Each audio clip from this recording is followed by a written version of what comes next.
welcome to another Friday edition of E.W. Jackson for America. Great to be on with you today. Hope you're having a wonderful day already.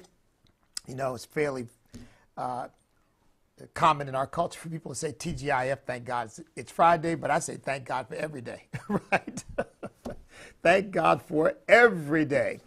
But on Friday, I try to focus on, some of the needs of our ministry and what we're doing and asking for your help. I'm going to get to that. First, Alexei Navalny, 47 years old, in a Russian prison, is dead. A lot of news is being made off that because, of course, people believe that Vladimir Putin killed him. Now, I'm not going to spend a lot of time on this. I don't really know Alexei Navalny. Obviously, I don't know him personally, but I really haven't followed his story. Here's what I'm more interested in. I'm more interested in the fact that, as far as I can tell, the left wants to do the same thing to its political opponents here in the United States of America. That's what concerns me. They're trying to put Trump in prison. They're trying to put all of his colleagues in prison. And they'll try to put you and me in prison if they can find a good excuse. So that leads me to the story I do want to spend a little bit of time on today before I get into some of these housekeeping issues. Fani Willis. I ended up watching a good bit of her testimony. I missed most of this guy Wade's testimony, but I ended up watching a good bit of her testimony because, of course, I practice law, and watching that I realized a lot of that could be confusing because one of the lawyers, to me, wasn't really that effective in questioning her.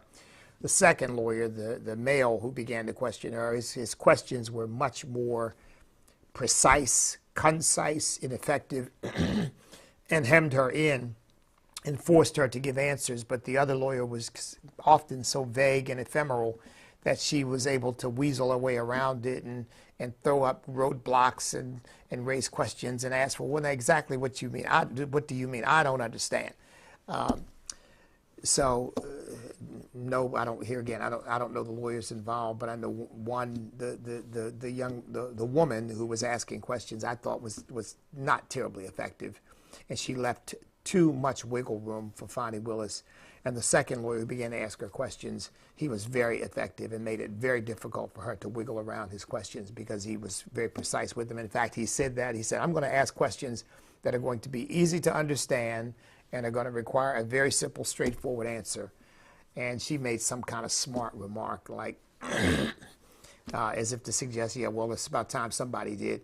But at any rate, here's the bottom line, okay? For if you watched it at all or you're hearing the news, here's the bottom line. It's alleged that Fani Willis had a relationship with this guy, Wade, prior to selecting him to be a special counsel in the prosecution of Donald Trump for election fraud or for engaged in a racketeering activity to try to steal an election, to steal the election in Georgia. You know, the famous find me the votes. Like Trump was basically instructing his people to cheat. That's the allegation.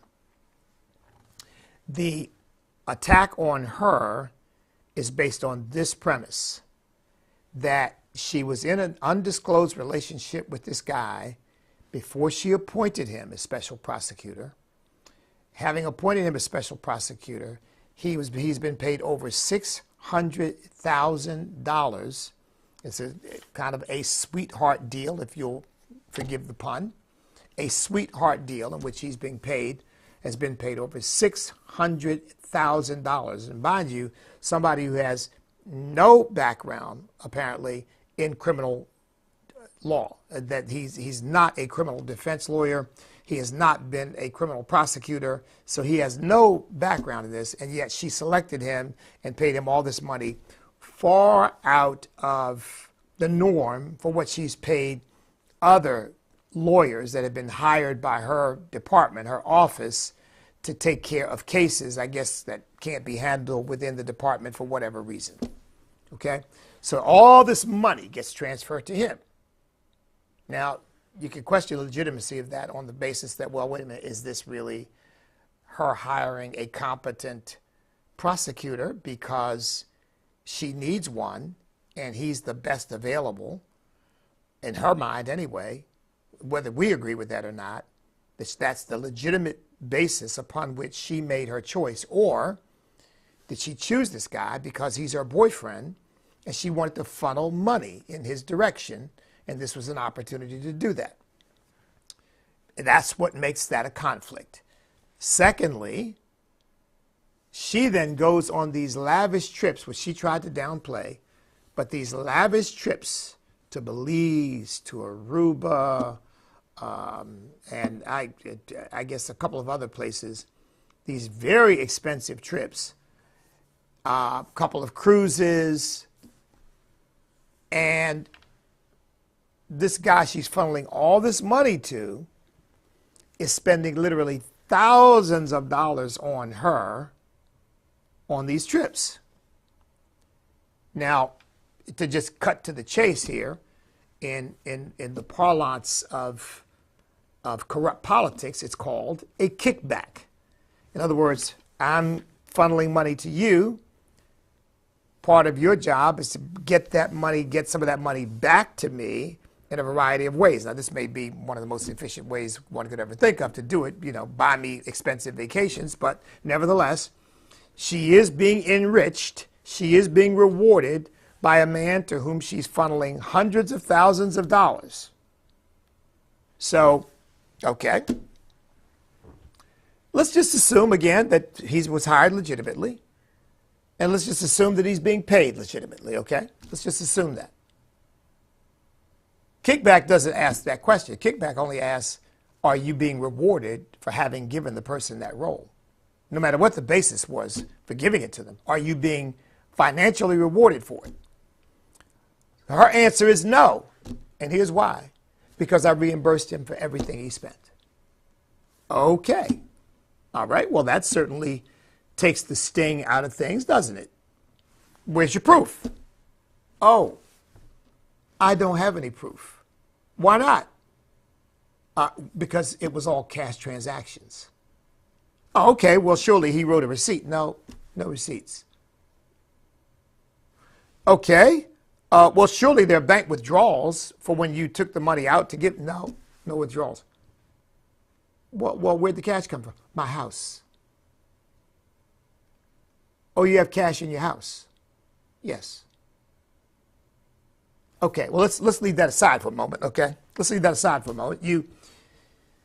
We got this cash that you're giving back to him. Let's just assume for the moment that, okay, poor record keeping, poor accounting and business practice, but that's what she's doing. So then you say to him, oh, but okay, so on your side, Mr. Wade, surely you kept a record of the cash reimbursements for these vacations. No. Well, did you deposit the cash when you got it? No. Well, what did you do with the cash when you got it? I don't know. They're lying through their teeth. Okay? I mean, it's just that plain and simple. They're lying through their teeth. Because I don't think this is primarily a financial transaction between them, but I think it's a corrupt transaction because basically what she's doing is she's funneling money to her boyfriend and then they're living large off that money. So she's enjoying some of the benefits of the money she's funneling to him. Okay? She's not being bribed with this money, but she's just enjoying the benefits that she herself has created as a result not of his competence as a counsel or as a prosecutor, but because of her relationship with him. So you've got conflict because he's chosen not based upon his competence or ability, but based upon his relationship with her. So you've got conflict. And then you've got corruption because she then enjoys the benefits of that relationship insofar as it includes funneling money to him in very large amounts. I mean, folks, over $600,000 is nothing to sneeze at. Okay? So that's really, in the nutshell, what's going on here and why they're asking her questions about the nature of the relationship, when the relationship started, what you did with the cash and all of that, and how these cash transactions took place. Because if, for example, if she had receipts from him for every reimbursement, and he had receipts from the bank, okay, yes, she gave me $2,500. I took that the next day, deposited in the bank, and he could produce that record. Here's my bank statement. It shows the day after we got back from the trip, I went to the bank the following day and deposited this money. If they could show those kinds of records, people would have to back off and say, well, I don't like the way they're doing business, but there does seem to be a legitimate attempt here to maintain some kind of paper trail to demonstrate that what they're doing is on the up and up. Oh, no, none of that. Where'd the money come from? I don't know. What'd you do with the cash she gave you? I don't know. Well, wait a minute. We got a lot of I don't knows here, and it's because they're lying through their teeth. She hired him because he was her boyfriend. And he's living large as a result of this windfall of money that he's getting because of his girlfriend. And they're going off and splurging because they're in the money. They're being enriched by the taxpayers. And who's going to ever know the difference? Who's going to take a look? Well, it just turns out that somebody is taking a look, and now she's in trouble. Now, what's the outcome of this going to be? Oh, and I want to get to one other thing too. But in fact, you know what? Before I get to the outcome, let's get to this, folks. This is a little bit dicey. This is a little bit sensitive to talk about, but it needs to be talked about. She walked into that courtroom and played the black diva victim of racism. Because her whole demeanor was unprofessional. I mean, she was really playing the outraged black woman role. And she was really playing primarily to whatever black constituency she has. So they will say, oh, look at what they're doing to the sister. But look at how the sister's standing up. The sister's standing up. That sister's not taking, she's not taking it. I mean, I said, boy, it doesn't get any better. It doesn't get any better than this on reality TV, which I don't watch, by the way. That's certainly not all these relationship things. I don't watch any of that junk. But it can't possibly get any better than yesterday. I'm not going to emasculate a black man. How about, because she was talking about his having had cancer, and apparently she was alluding to the fact that they weren't having sex. I mean, that's what she was basically saying, because he was sick. That's what she was implying. I'm not going to emasculate a black man. I mean, all she had to say was, look, he was sick, and we didn't see each other much because of his illness. And I shouldn't go any further than that because, I mean, he's got a right to his privacy too. End of discussion. Oh, no. I'm not going to emasculate a black man. It's like, what? Because after all, the court proceeding is really all about emasculating a black man, right? And I don't know what, all about crushing this highly professional black woman. One of the things we saw yesterday, and this is not personal because, and by the way, I don't mean it to be racial, because I know from my own experience and the people that I know and have met, there are competent, capable, brilliant black attorneys out there who, I mean, I like to think I was one of them. I mean, my clients came to me and they knew they were going to get the best service I could provide them. And no game playing, no jokes, no racial nonsense. Well, after all, I'm black, and I mean, but she was playing the black victimized diva. And even her intonation and the way she talked, it was all meant to show that I'm down. I'm a down sister. You know? It's like, and I just think it is, hiding behind race is really the last refuge of the scoundrel. It really is. It really is. And that's the game she was playing yesterday with her demeanor and everything. You lied, you lied, you lied. There's a lie here, a lie here, a lie here. What?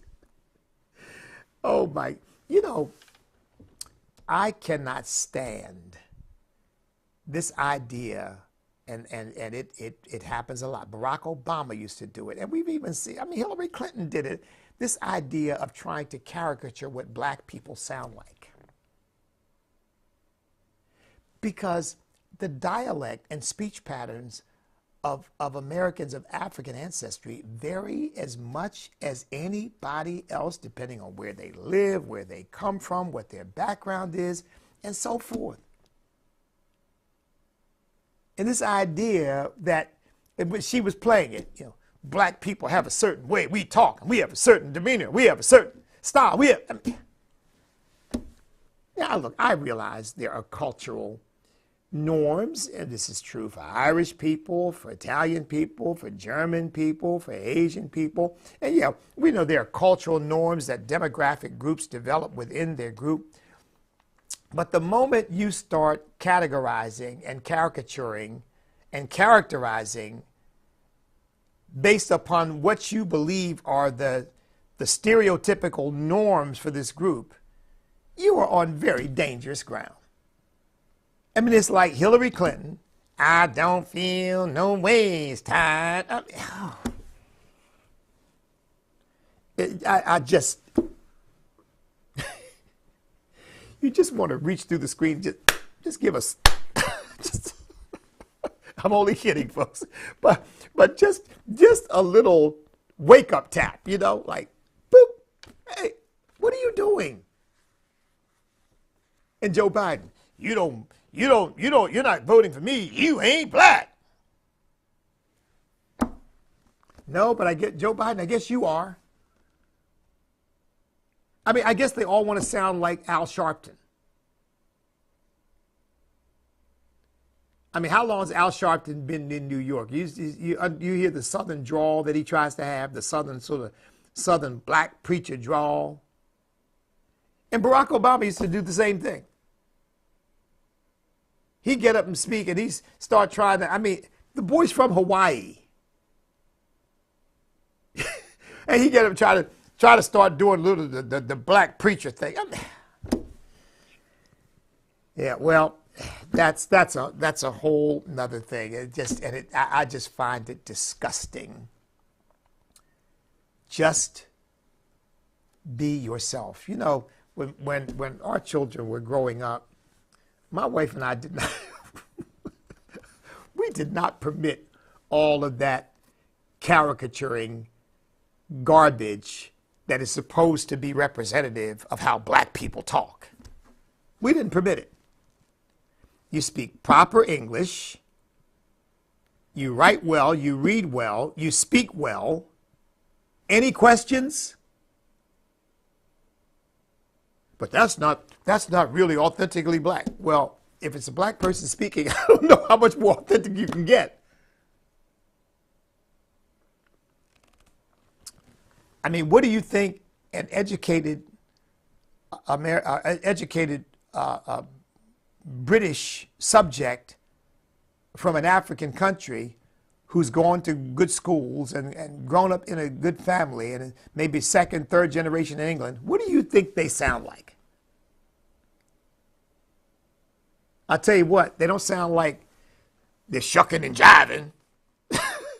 They sound like a typical British subject who is well educated. Are they not authentically black? All that stuff is just silliness. And the other, look, and it would be laughable if it weren't so suicidal. Because it's committing societal suicide to buy into all of this junk. And she was just playing it to the hilt. I went to Howard. She went to Morgan State. Now we're gonna play the black HBCU tier deal. You know, I went to a better HBCU than she did, and we weren't really friends. And oh my goodness gracious. I just found the whole thing disgusting. And I thought to myself, this is what you get when race is the predominant and determining factor in decision making. You get incompetence. Because what was clear to me, the woman isn't incompetent. I mean, that was just clear to me. She had no professional discipline whatsoever. I mean, she marched in there like she was getting ready for a ghetto gangbang. And I mean, see, you could see her voice was trembling, and she's standing there with her hands on her hips. Her lawyer's looking at her going, "What are you doing?" Apparently, she was pacing in her office, listening to the testimony, and she was not happy. She just got mad and just marched down there to the courtroom. Well, you know, she certainly put on a good show. But I hope that Americans of African ancestry don't buy into that minstrel show, because to me, that's what that is. And let me just say this, folks. I know this kind of thing will get me, will get some people going.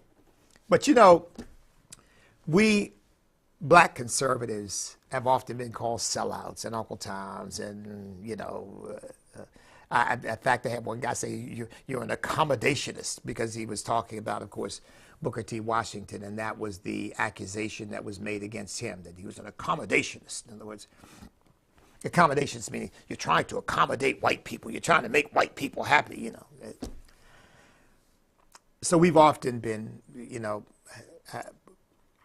they don't understand that people like me are committed to truth, period. And we don't care which way it cuts. We're not interested in justifying anybody, because in fact the Bible says, he who condemns the righteous and justifies the wicked is an abomination to God.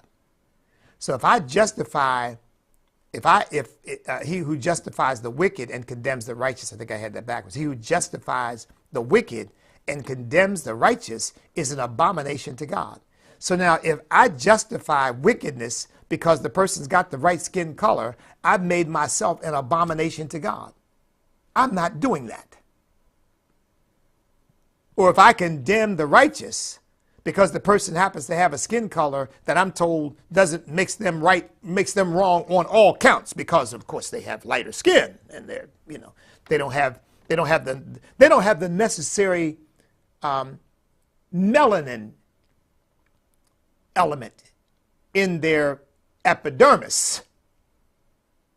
So you gotta condemn them. Even if they're right, you gotta condemn them. Yeah, well, that's a good way to get on the wrong side of God. But to me, the real sellouts, the real steppin' fetchits are the people who run around behind these liberals and go along with every vile, sick, disgusting, degenerate thing they want, and then want to try to paint that as somehow authentically black. Oh, yeah. You know, real authentic black culture killed 36% of your unborn babies. Down, you're really down with the struggle. Now, you are black. Oh, yeah, you're killing 36% of your unborn babies? Woo! Man, I tell you, boy, that's true black culture. Yeah. Oh, you guys dress in dresses and flowing gowns. You guys got lipstick on and makeup and 4 or 5 earrings and nose. I mean, so that you can't tell a man from a woman. Man, now that's real black culture, man. Man, you are nailing it. You are authentically representing what it means to be black. Just get on the runway, brother, and switch your way down the runway, because that shows just how black you really are. But a man who just stands up and just tells the truth without apology. A man who stands up for what it means to be a person of honor and integrity and decency.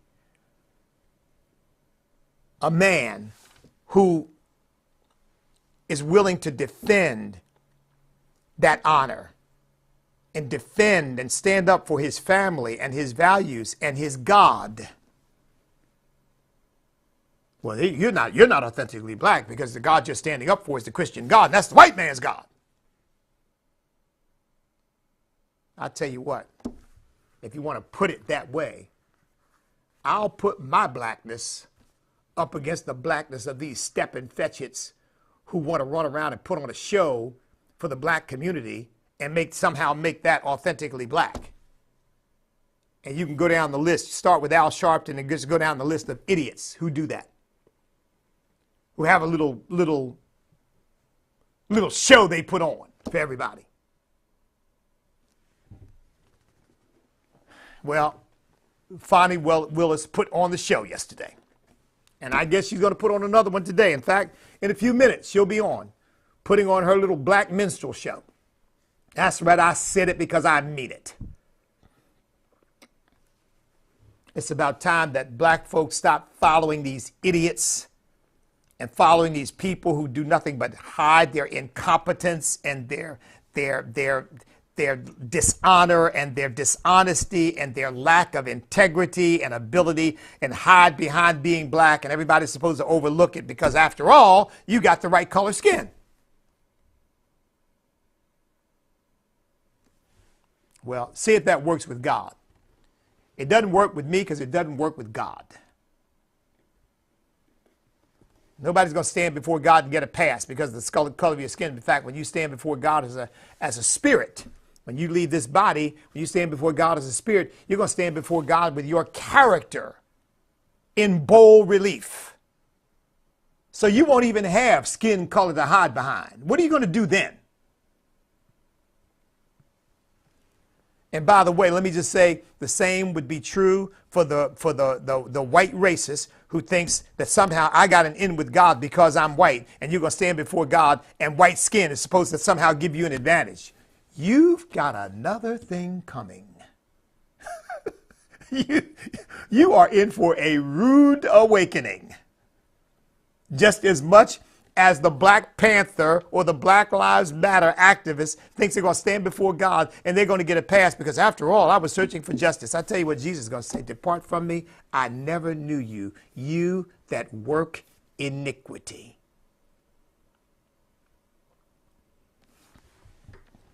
So, and by the way, isn't it ironic? You got these corrupt idiots trying to put a man in prison who did more for this country in the 4 years he was president than they will do in their entire lifetimes, based upon their record so far. Ironic, isn't it? Sounds like they're the ones who need to be going to jail. And I think that the whole case is going to explode in their faces anyway. Okay, look, let me move on because this is Friday. I often want to let you know, I always want to let you know where we are on Friday. Called Friday Offering Day. How's that? Look, we got a lot to do. We got to save this country. Save America. But we are at the precipice, folks. We really are. Our criminal justice system, as we witnessed with the things I've just been talking about, has become corrupt in many ways. I mean, this poor judge, he just sat there and just let Fannie, I guess it is, not Fannie, Fonnie, I can see why she changed the pronunciation, walk all over him. I mean, because she just walked in and just performed. And he should have said, look, my court, you're not going to turn my courtroom into a stage for your little performance. We're not having it here. So just get yourself together and start acting like the professional district attorney you're supposed to be. Because she wouldn't answer a single question. Every question she had to go back, well, my daddy, and he told me, and I mean, oh, please, you know.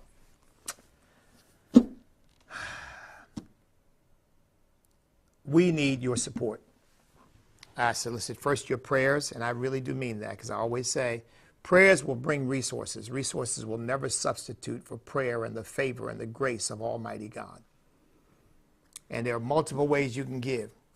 You can give to standamerica.us. You can give to the Called Church. America's Forgotten Children is a project of Stand, okay? So when you give, if you go to the America's Forgotten Children website, and when you go to give, it will take you to the Stand donate page because it is a project of Stand. You can give to our church, thecalled.org, the Called Church. And don't forget, I will be in my church on Sunday morning at 11 a.m. I invite all of you who are looking for a church where the Word of God is preached without apology, where we're trying to bring people together rather than divide people. Yeah, well, my church is a black church. My church is a white church. My church, I mean, how about this? How about let's just be the church? Let's just be the church. I didn't hear Jesus say, on this rock I'll build my blank church. He said, on this rock I'll build my church and the gates of hell will not prevail against it.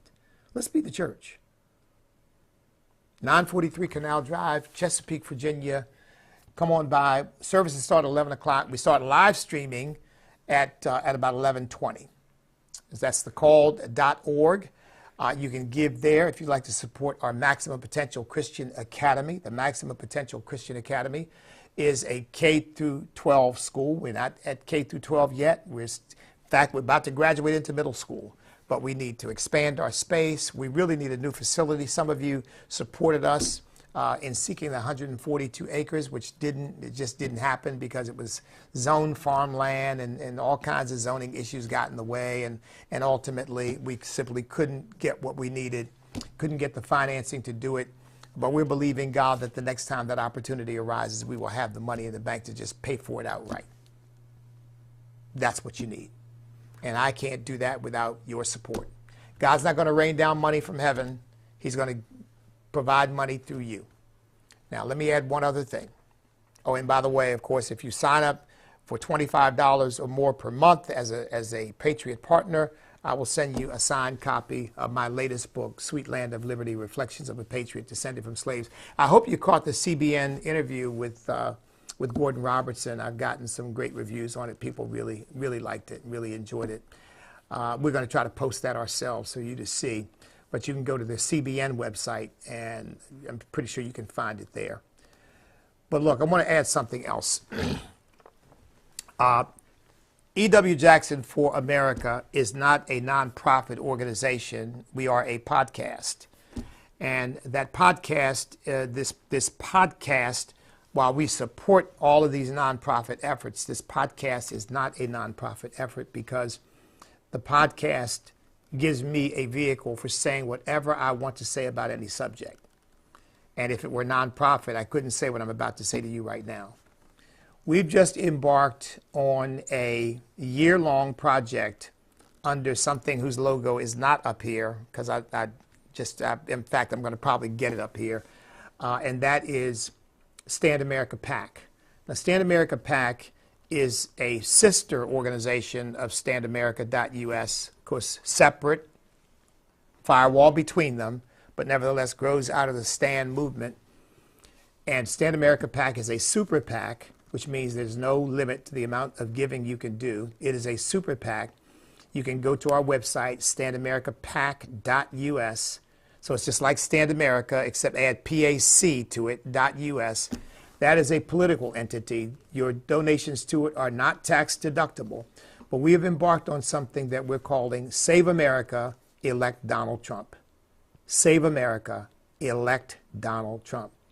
And folks, I've explained to you the journey the Lord took me on from running for president and the lessons I've learned, which are still unfolding, by the way, to coming to the conclusion that Donald Trump is the best hope we have for staunching the hemorrhaging that is happening in our country right now. I mean, I just read a story this morning about a guy who killed a 10-year-old kid who's an illegal immigrant who's been deported 5 times. Deported 5 times. Driving under the influence, ran over and killed a 10-year-old boy. I mean, and you could probably see hundreds of those over the course of a year. And that's just that I'm talking about with children. All the adults, all the gangs. I talked to you yesterday about MS-13 and the Venezuelan gang that are merging to try to be more effective in terrorizing the neighborhoods and the communities that they're moving to. This stuff is just, it is out of control. We are like the emergency room patient who is bleeding to death. And I said again, you don't ask the question, well, what's the doctor's bedside manner like? Do I like this guy? Do I not like this guy? You only ask one question. Man, are you the ones going to stop me from bleeding? Are you the ones going to save my life? Are you the one who's going to staunch the flow? And Donald Trump is the guy. There's just no question about it. He's the guy. And it certainly isn't Nikki Haley, and it certainly is not Joe Biden. It's Donald Trump. We got to get him elected. We're focused on two constituencies.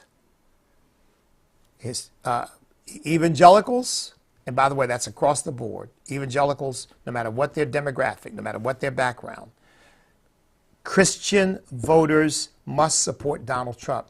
And let me tell you what the game plan is for the left, just so you understand this. I mean, you may not have thought about this.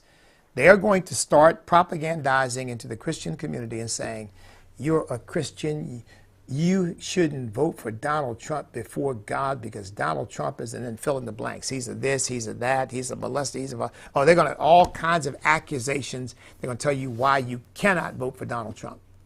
Well, this movement is to tell people why they can. And I'll just give you a brief synopsis. I'm going into more detail in this than this with our efforts in these communities. Number one, there's no perfect candidate, period. Nobody. Okay? Number two, what they're doing is dredging up the things that Donald Trump did in his past. Number three, they're making up a bunch of stuff that is just categorically false and just trumped up charges, forgive the pun, in order to try to bring him down.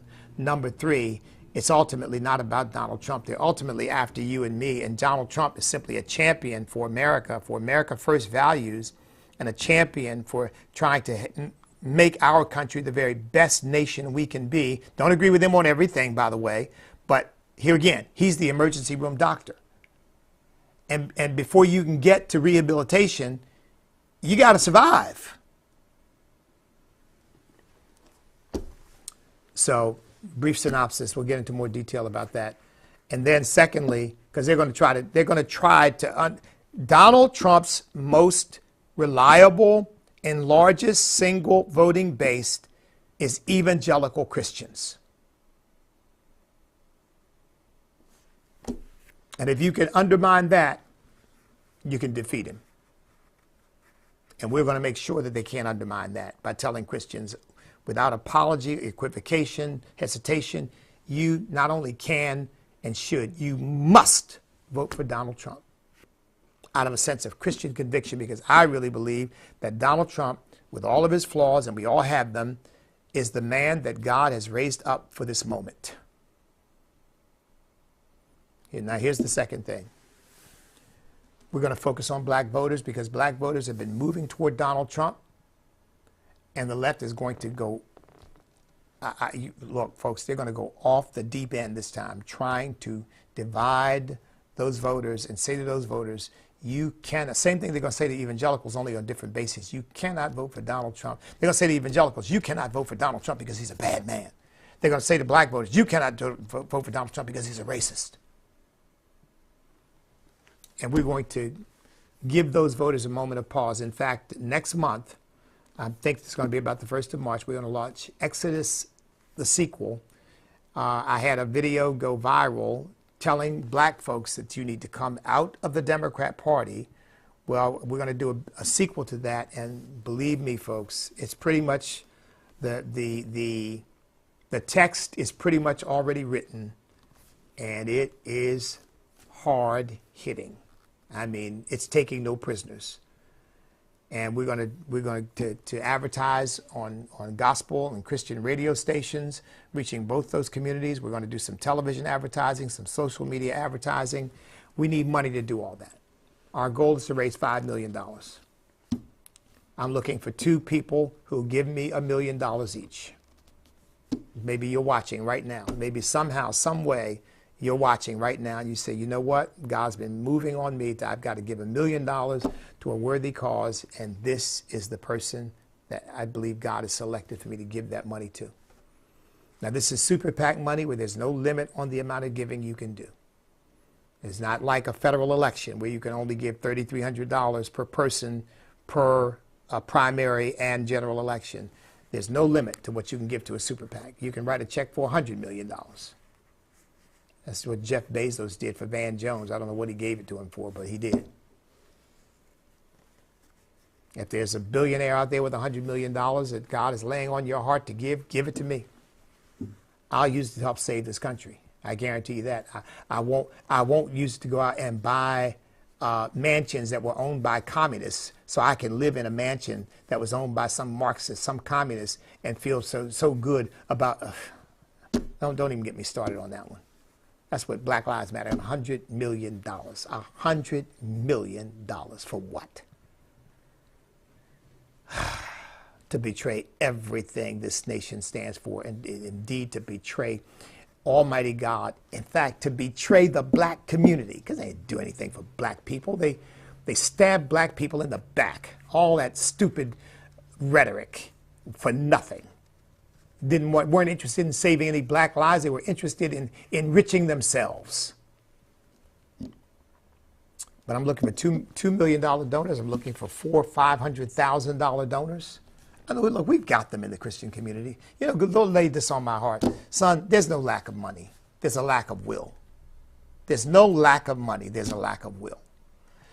And then I'm looking for, in fact, I've got a letter that went out. Maybe you got it. Maybe you didn't. If you didn't get it, email me at ewjackson@ewjackson.com and say, please send me the Stand America PAC letter, and I'll send you a copy. Now, look, we're looking for tens of thousands of donors to give $20.24, just like on my presidential campaign, although this time I'm not running. My campaign ended on December the 14th of 2023. But we're going to use that money to do the ads, to do the town hall meetings, to get into these communities and start talking to these pastors and preachers. Now, on the nonprofit side, by the way, you know, Stand is setting up a network of pastors. This is not for the Donald Trump campaign. This is for the Stand Church Network. So if you're a pastor right now or you belong to a church right now, you know your pastor's on the same page I am, have them get in touch with us. You get in touch with us in their behalf. We'll send them out information on how to become part of the Stand Church Network. We want to be able to recommend churches to people who are looking for a good Bible-believing, Bible-teaching, Bible-preaching church that is pro-life because the Bible commands us to be pro-life, that is pro-family because the Bible defines what a family truly is, and that is pro-America because America is a providential and covenantal nation, and God has given us stewardship over one of his greatest gifts to mankind. So that's an aside. But back to the Stand America PAC. Go to the website, standamericapac.us, standamericapac.us, and give at whatever level you want to give. We're calling these Save America Partners. So Stand America PAC for the nonprofits, Patriot Partners, for the PAC, Save America Partners. And you can sign up, by the way, to give a monthly donation. I think it automatically ends at the end of an election cycle. We have to end it at that point. We can start it up again. But from now until November of 2024, you can give $5 a month, $10 a month, $20 a month, $25 a month. And once again, if you give $25 a month or more, or you make a one-time contribution of $500, I'll send you a signed, numbered copy of my book. Once again, we're donating the books to Stand. We're donating the books to the PAC as well, in order to give people some incentive and a reward, frankly, for giving. So, folks, we got to save this country. And I don't intend to leave this earth with America in tatters.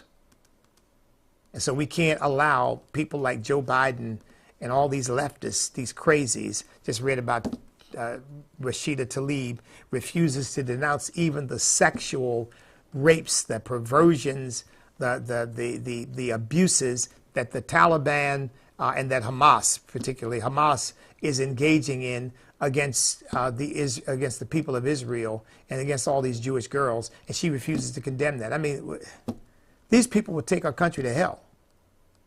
We've got to stop them. And violence is not the way. That will only drag us deeper into the abyss, unless we're talking about defending ourselves, defending our lives, defending our families. That's a different matter. But violence to advance our cause, it's not the way. The weapons of our warfare are not carnal, but mighty through God to the pulling down of strongholds. So look, I need your help. By the way, we're doing a campaign to save America through standamerica.us, but it can't be about Donald Trump. It's about the values that Americans need to have in mind when they do their voting, when they make their choice of who to support.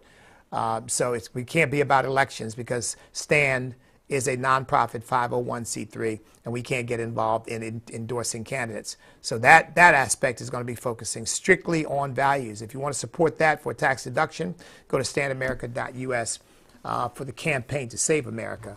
But for Save America, elect Donald Trump, that's Stand America Political Action Committee. That's a registered political action committee with the Federal Election Commission. Your donations are unlimited, but they are not tax deductible, okay? So go to the website, standamericapac.us, and if you don't see anything on there about this particular project, it's because this is fairly new. We haven't yet updated the website, but it's coming. It's coming. Well, listen, God bless each and every one of you. Don't forget, if you're in the Virginia area, anywhere near Southeast Virginia, Virginia Beach, Chesapeake, Suffolk, Newport News, Hampton, Williamsburg, or just across the border look, I'm pointing this way, just across the border in North Carolina, come on by on Sunday morning. I'll be there at 11 a.m. at 943 Canal Drive in Chesapeake. And I'd love to meet you, love to have an opportunity to greet you and see you there. Look, in the meantime, folks, let's keep doing what we've been doing. Stand up, step up. Oh, by the way, did I mention I'm going to be doing Andrew Wommack's Truth and Liberty on Wednesday and Thursday of next week. Wednesday and Thursday, 5:30 p.m. Eastern Time on the truthandliberty.net website is where you would see the live stream of that, truthandliberty.net website. I'll be hosting Truth and Liberty, part of the Andrew Wommack Ministries efforts, and I'll be hosting Wednesday and Thursday of next week. So in addition to this program, be sure to tune in there. I'll be reminding you of that as we get through the week. So in the meantime, stand up, step up, speak up, refuse to back up, because we cannot be defeated if we will not quit, because we are on God's side.